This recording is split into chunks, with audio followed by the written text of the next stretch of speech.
నమస్తే, welcome to Aadan మరో కోణం. నేను కిషోర్ కుమార్.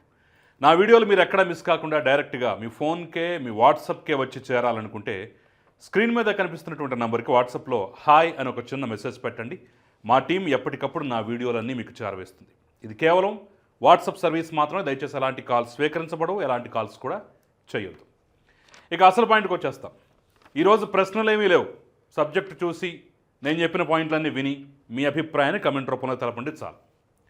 రోజు వాడట్ట వీడిట్ట, వాడిని అరెస్ట్ చేశారు, వాడిని జైల్లో పెట్టారు, ఆ కుంభకోణం బయటపడింది, ఇది బయటపడింది అని చెప్పేసి కొంచెం నెగిటివ్ అంశాలు ఈ మధ్యకాలంలో ఎక్కువ మాట్లాడుకుంటున్నాం కదా.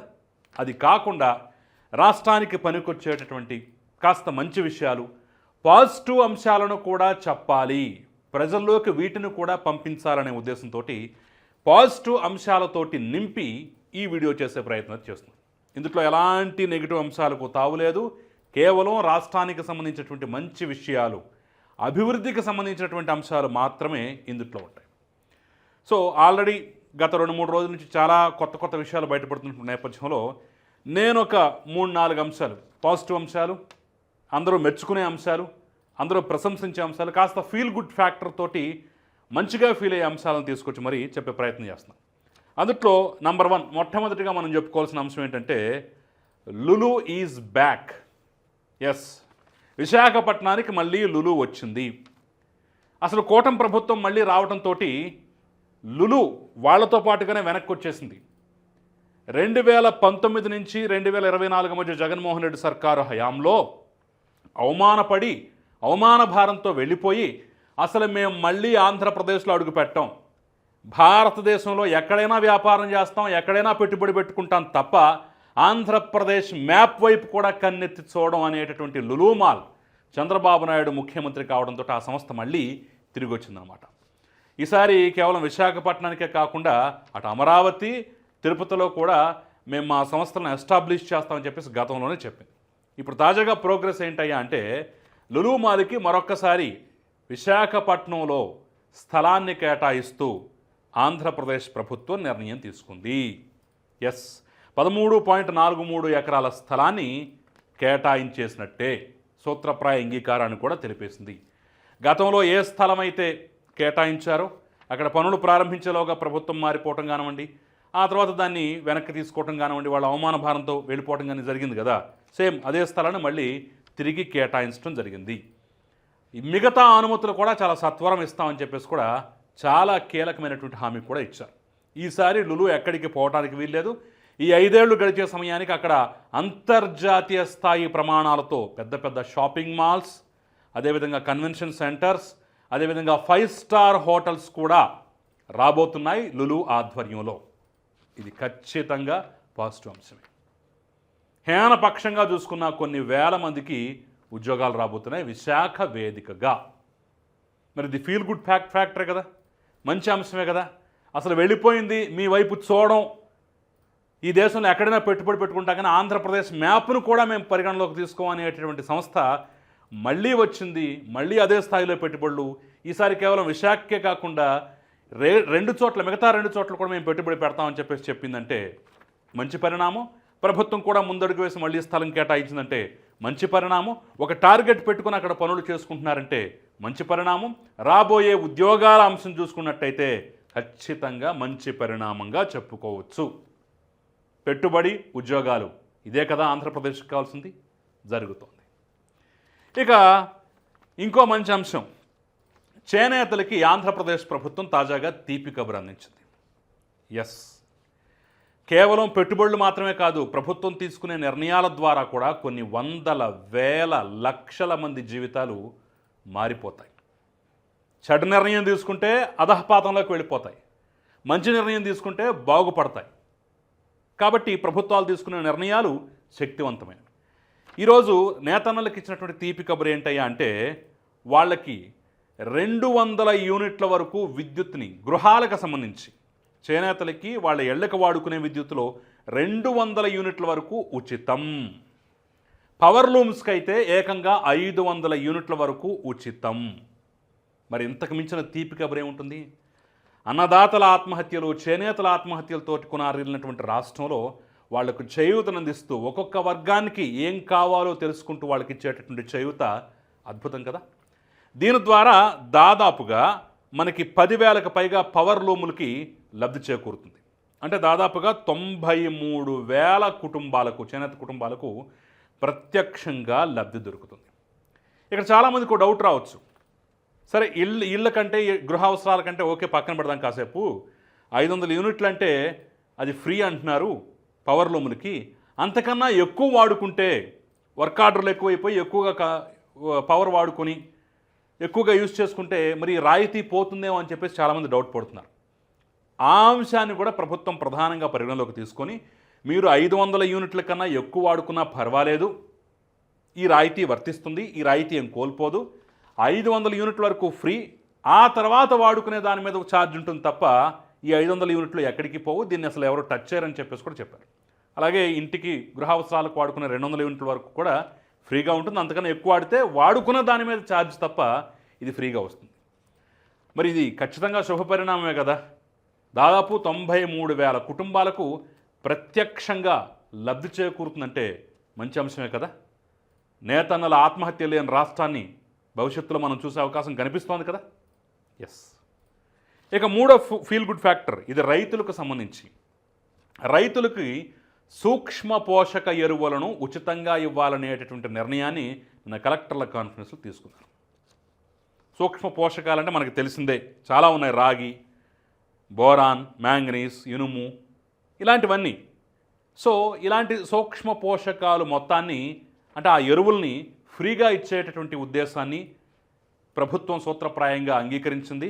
అలా ముందడుగు కూడా తీసుకోబోతున్నాను. ఎందుకంటే పంటల దిగుబడి కోసం రకరకాల ఎరువులు వేసినా సరే కొన్ని సూక్ష్మ పోషకాలు లేకపోతే రకరకాల తెగుళ్ళు కానివ్వండి, రకరకాల ఇబ్బందులు కానీ వచ్చే అవకాశం ఉంది. కొన్ని చోట్ల పంట రంగు మారటం, ఇలా చాలా దశల్లో చాలా ఇబ్బందులు వచ్చేటటువంటి ఛాన్స్ కూడా ఉంటుంది. కాబట్టి సూక్ష్మ పోషకాలని రైతులకి ఇక మీదట ఉచితంగా ఇవ్వాలనేటటువంటి నిర్ణయం తీసుకుంది. చాలామందికి గుర్తుండే ఉంటుంది, కేసీఆర్ మొదటి దఫా ఆయన అధికారం చేపట్టిన తర్వాత అంటే ఈ రైతు బంధు అనేటటువంటి పథకానికన్నా ముందు వాళ్ళ ఆలోచన ఏంటో తెలుసా? రైతులకి ఉచితంగా ఎరువులు ఇవ్వాలి. ఎస్, ఫస్ట్ ఆ పథకం పేరు ఏమీ లేదు, రైతు బంధు డబ్బులు ఇవ్వటం ఈ కాన్సెప్ట్ కాదు. ప్రగతి భవన్ వేదికగా ఆ రోజు, అంటే ఇప్పుడు ప్రజాభవన్గా మారింది, ఆ రోజు ప్రగతి భవన్ వేదికగా రైతులతో సమావేశమైనటువంటి నేపథ్యంలో ఆయన ఆసుగా చెప్పినటువంటి మాట ఏంటంటే, మా ప్రభుత్వం ఇక మీదట రైతులందరికీ మీరు ఒక్క రూపాయి కూడా పెట్టుబడి పెట్టుకోకుండా ఉచితంగా ఎరువులు ఇస్తాం అని చెప్పేసి ప్రకటన జారీ చేశారు. ఆ రోజు అది సంచలనమైంది. ఆ తర్వాత మరి అనేక కారణాల వల్ల కావచ్చు, లేదంటే రసాయనిక ఎరువుల ప్రభావం ఎక్కువ అవుతుందనే ఉద్దేశం వల్ల కావచ్చు, ఎరువులకు బదులుగా దాన్ని ధనం రూపంలో, డబ్బుల రూపంలో ఇచ్చేటటువంటి కార్యక్రమానికైతే ఆ రోజు కేసీఆర్ ప్రభుత్వం శ్రీకారం చుట్టింది. ఆ తర్వాతే అది అన్నదాత సుఖీభవగా లాస్ట్లో ఆంధ్రప్రదేశ్ 2019లో 18 చివర 19లో అన్నదాత సుఖీభవగా చంద్రబాబు నాయుడు కూడా అమలుపరిచారు. ఆ తర్వాత దాన్నే రైతు భరోసాగా జగన్మోహన్ రెడ్డి కూడా కొనసాగించారు. సో మొత్తానికి ఎన్ని డబ్బులు ఇచ్చినా ఏం చేసినా సరే ముఖ్యమైనటువంటివి ఇలాంటివి డ్రిప్ పరికరాలు, లేదంటే రాయితీ మీద వ్యవసాయ పరికరాలు, ఎరువులు ఇలాంటివి ఉచితంగా అందించినట్టయితే రైతులకు ఎంతో ఉపయోగం ఉంటుంది. డబ్బు ఇస్తే వేరే రకంగా ఖర్చు అయిపోవచ్చేమో, అందరూ పెట్టుబడికి ఉపయోగించకపోవచ్చు. సో ఆ నేపథ్యంలోనే ఇటు అన్నదాత సుఖీభవ కింద పెద్ద మొత్తంలో డబ్బులు ఇవ్వడంతో పాటుగా ఉచితంగా రైతులకు ఎరువులు ఇవ్వాలనేటటువంటి నిర్ణయం అయితే ఖచ్చితంగా ఎంతోమంది రైతులకి లబ్ధి చేకూర్చే అంశమే. ఇక ఆ తర్వాత మరో ఫీల్ గుడ్ అంశం, ఇది ఆక్వా రైతులకు సంబంధించి. జగన్మోహన్ రెడ్డి 5 ఏళ్ళు కక్ష సాధించాడు అనేటటువంటి ఆరోపణ ఎదుర్కొన్న అంశం ఏంటంటే ఆక్వా అంశం. అసలు ఆక్వా రంగం పూర్తిగా కునారిల్లిపోయింది అంటారు ఆంధ్రప్రదేశ్లో గత 5 ఏళ్ల పాలనలో, జగన్మోహన్ రెడ్డి పాలనలో. అలాంటిది ఇప్పుడు ఆక్వా రైతులకి వాళ్ళు ఇచ్చినటువంటి హామీలో భాగంగా కూటమి ప్రభుత్వం ₹1.5కే యూనిట్ విద్యుత్తును అందించేటటువంటి కార్యక్రమానికైతే శ్రీకారం చుట్టారు. అయితే దీనికి జోన్ల వారీగా, క్లస్టర్ల వారీగా రిజిస్ట్రేషన్ చేసుకోవాలి. రిజిస్ట్రేషన్ చేసుకుని పేర్లు నమోదు చేసుకున్న వాళ్ళకి ఇస్తామని చెప్పేసి కూడా చెప్పారు. ఎందుకంటే ఆక్వా పేరుతోటి ప్రతి ఒక్కళ్ళు వాడుకుంటారు, అంతే కదా. ఒకటి ఉచితంగా వస్తోంది అంటే ఆ గుంపులోగా మేము కూడా వాడేసుకుంటామనేటటువంటి విధంగా కొంతమంది చేసే అవకాశం ఉంటుంది. అప్పుడు నిజమైనటువంటి లబ్ధిదారుల కన్నా దొంగలకి లబ్ధి చేకూరే అవకాశం కూడా ఉంటుంది. కాబట్టి పకడ్బందీగా ఒక వ్యవస్థను ఏర్పాటు చేసి రిజిస్ట్రేషన్ ప్రక్రియ పెట్టి వాళ్ళకి మాత్రమే నిజమైనటువంటి ఆక్వా రైతులకి ఆక్వా పరిశ్రమను గుర్తించి ₹1.5కే విద్యుత్. ఇది నారా లోకేష్ యువగళం పాదయాత్రలో ఇచ్చిన హామీ, అంతకు ముందు కూడా మేనిఫెస్టోలో పెట్టినటువంటి అంశం అనమాట. సో ఇది చాలా ఎక్కువ ప్రభావం చూపించింది. కాబట్టే గోదావరి జిల్లాల్లో ఆ రేంజ్లో మెజార్టీలు వచ్చాయి, ఆ రేంజ్లో సీట్లు వచ్చాయి, క్లీన్ స్వీపులు చేశాయి. సో దాన్ని కూడా నిలబెట్టుకుంటూ రూపాయిన్నరకే యూనిట్ విద్యుత్, ఇది కూడా మంచి అంశమే. ఆక్వారంగం మరోసారి బతికి బట్ట కడుతుంది. ఇక ఆ తర్వాత మరో కీలకమైనటువంటి అంశం ఏంటంటే, తాజాగా పునరావాస ప్యాకేజ్ కింద పోలవరం నిర్వాసితులకు 6,270 కోట్ల రూపాయలు ఇవ్వాలని చెప్పేసి అయితే నిర్ణయం తీసుకున్నారు.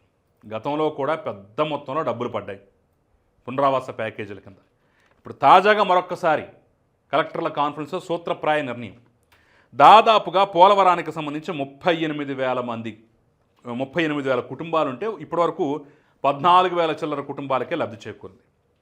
అయితే మిగిలిన వాళ్ళకు కూడా పునరావాస ప్యాకేజ్ ఇచ్చే ఉద్దేశంతో ఇది రెండోసారి అనుకుంటా, ఈ కూటమి ప్రభుత్వం వచ్చిన తర్వాత రెండో దఫా మరొక్కసారి డబ్బులు ఇచ్చే కార్యక్రమానికైతే శ్రీకారం చుట్టారు. ఇది కొన్ని వేల మంది గిరిజనుల బతుకుల్లో వెలుగులు నింపేటటువంటి అంశం. పోలవరం కింద తమ ఇళ్ళు, పొలాలు, స్థలాలు మొత్తం పోతున్నాయి.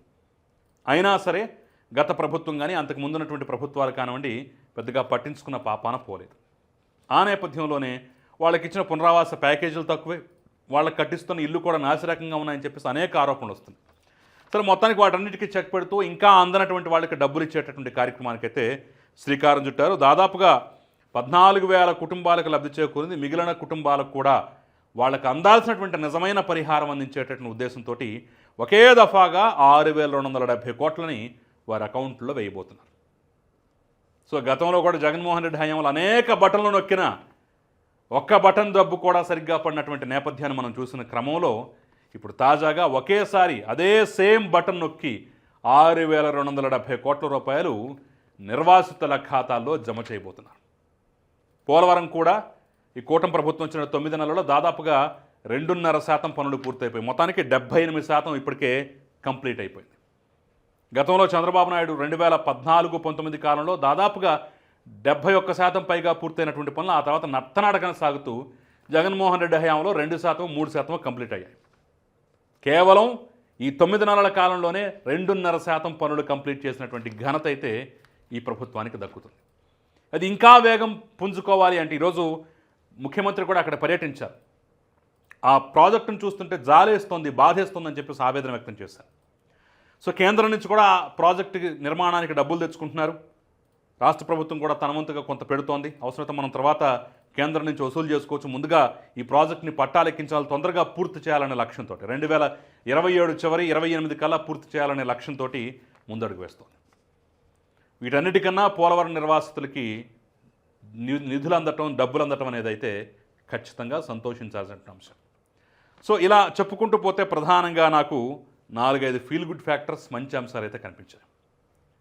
ఇక ఆ నెగిటివ్, ఆ గొడవ అదంతా కాసేపు పక్కన పెడదాం. ఈ అంశాలు, ఈ మంచి అంశాలు రాష్ట్ర పురోగతికి, పురోభివృద్ధికి, అందరి జీవితాల్లో వెలుగును నింపే దిశగా అడుగులు వేసినటువంటి ఇలాంటి చర్యలకి మీ అభిప్రాయం ఏంటి? మీరు మద్దతు పలుకుతారా లేదా అనేది అయితే నాకు కమెంట్ రూపంలో తెలియజేసే ప్రయత్నం చేయండి. వీడియో చూసిన తర్వాత మీకు నచ్చితే లైక్ చేయండి, 10 మందికి షేర్ చేయండి. మన ఛానల్ సబ్స్క్రైబ్ చేయడం మాత్రం మర్చిపోకండి. నమస్తే.